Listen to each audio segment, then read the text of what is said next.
Pridáme si nejaké ďalšie strany a poďme sa pozrieť, čo vlastne môžeme spraviť ďalej s týmto dizajnom.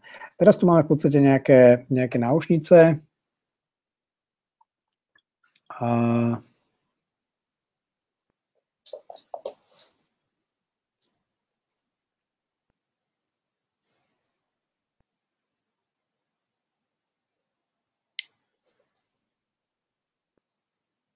Náramky. V zásade by som povedal, že to vieme poskladať vlastne z nejakých troch fotiek. Vyberme si túto, vyberme si túto, vyberme si túto a zmeňme si ten dizajn na 3 fotky, ale takéto. Dajme ich tam.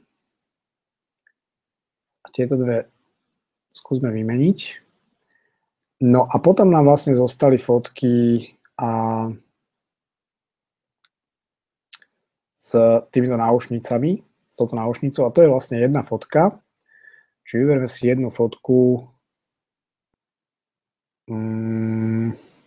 na stranu, povedzme sem a dajme ju takto. OK? S tým, že ako som povedal, ten dizajn chceme mať nejakým spôsobom čistý, to znamená, že skúsme túto fotku upraviť proporčne tak, aby bola podobne s týmito zarovno.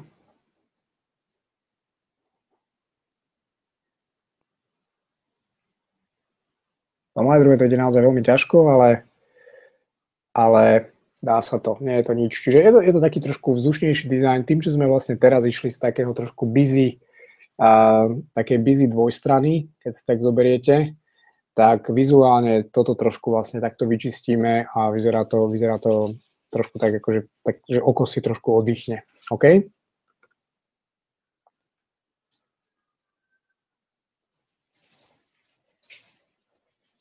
OK, tak fajn. Som rád, že je všetko v poriadku. Je možné, že to naozaj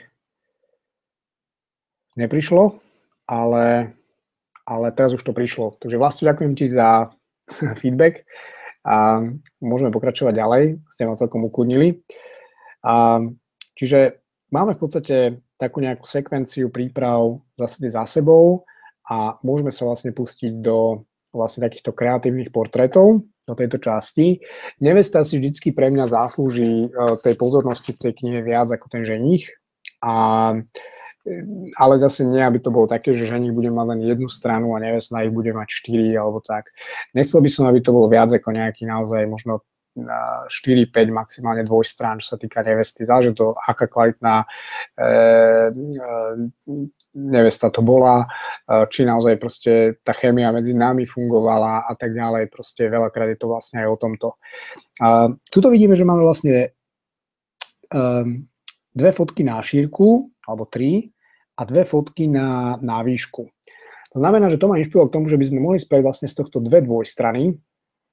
A akurát to, že tu máme jednu fotku, ktorá je usmievavá. V dizajne platí to, že nemali by ste miešať nejakým spôsobom fotky, ktoré sú farebné s čierno-bielými, to je asi také, že každého to nápadne a nevyzerá to celkom dobre, nie je to takéto nadčasové, ale pre mňa funguje to, keď miešam naozaj fotky z rovnakých nejakých svetelných setupov, že farebne tonálne sú vlastne tie fotky zladené a takisto tam hrá aj emócia. To znamená, že keď na jednej strane je fotka s takou nejakou vážnejšou emóciou, na druhej strane nechcem nejakú vyrehotanú fotku a naopak. OK? Znamená, že tuto vidím, že táto fotografia s týmto úsmevom nebude hrať do série s týmito 4 fotkami a poďme si spraviť v podstate teda nejaký taký dizajn, ktorý by sme mohli vlastne zmeniť. Dajme tuto na ľavú stranu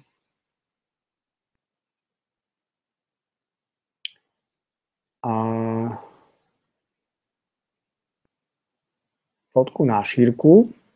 A dajme tam túto fotku s tým, že si ju trošku zase upravíme. OK, skúsme ten dizajn nájsť trošku iný. Mal by tu byť taký nejaký.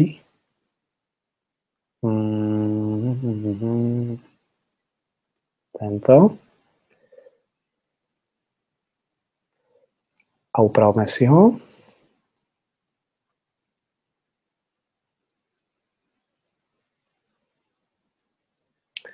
A na túto stranu si vyberme dizajn s jednou fotkou, ale na výšku.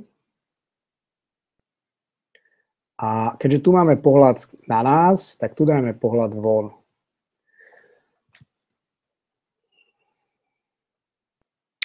A osobne by som tieto strany zamenil, pretože ten pohľad von vlastne bude lepší, keď bude tu, a zmenil by som ten dizajn. Ako toto je všetko súčasť vlastne kreatívneho procesu a je dobré sa v podstate na to pozrieť a zistiť, že či vám to dáva nejakým spôsobom zmysel a či je všetko v podstate tak, ako má. Akurát by som teda naozaj zase sa snažil zarovnať tú fotografiu so spodnými hranami.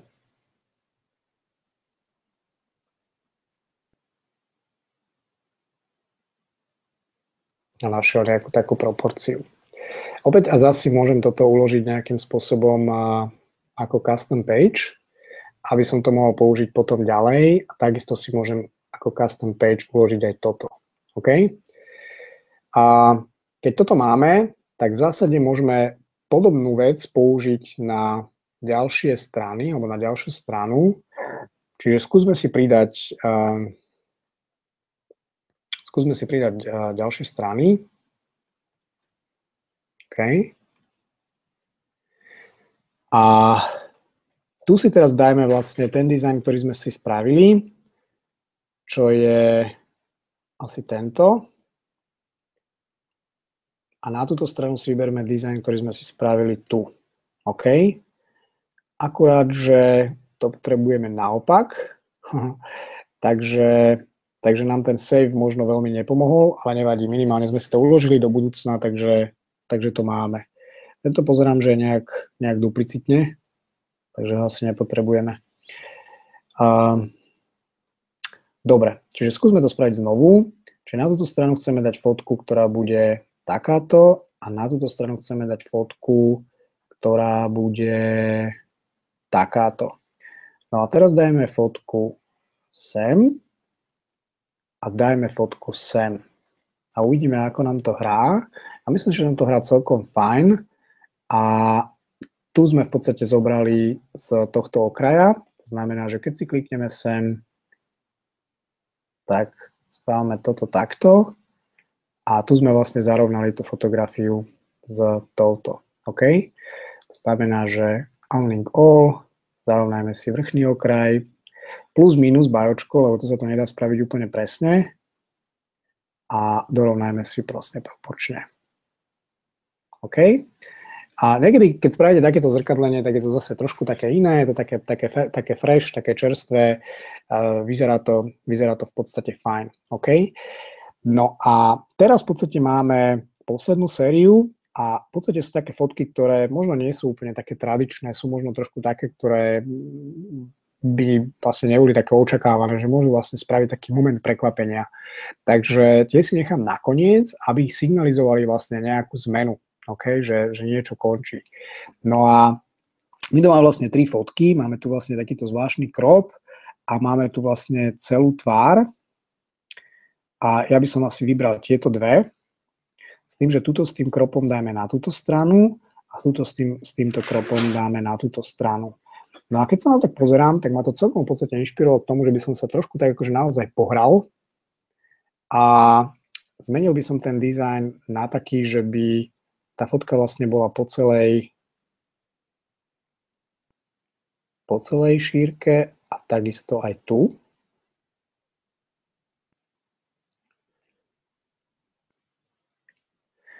Akurát by som túto fotku trošku zazumoval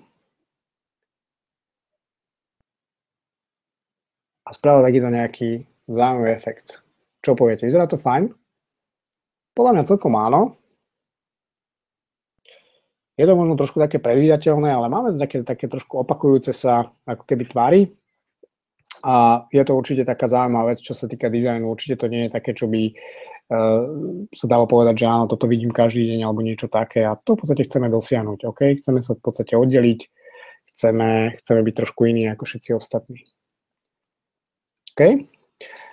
A nejaké otázky? Zjavne ten chat nejako nefunguje tak, ako by mal, takže skúste napísať prípadne viackrát, aby sa mi toto zobrazilo.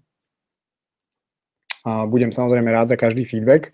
Čiže tým pádom sme vlastne dokončili stranu nevesty. Myslím si, že ten dizajn vyzerá fajn, že je taký zaujímavý, že je nadčasový. Nie je to nič, za čo by sme sa v podstate nejakým spôsobom si myslím, že museli hanbiť. No a teraz vlastne je čas vrátiť sa vlastne k ženichovi. Okay? A za normálnych okolností v reálnej svadbe by po týchto fotografiách následovali fotky, ktoré vlastne robím tesne potom, ako sa nevesta oblečie, s jej nejakou najbližšou rodinou, rodičmi, súrodencami a tak ďalej. Je to pre mňa dobrá stratégia, pretože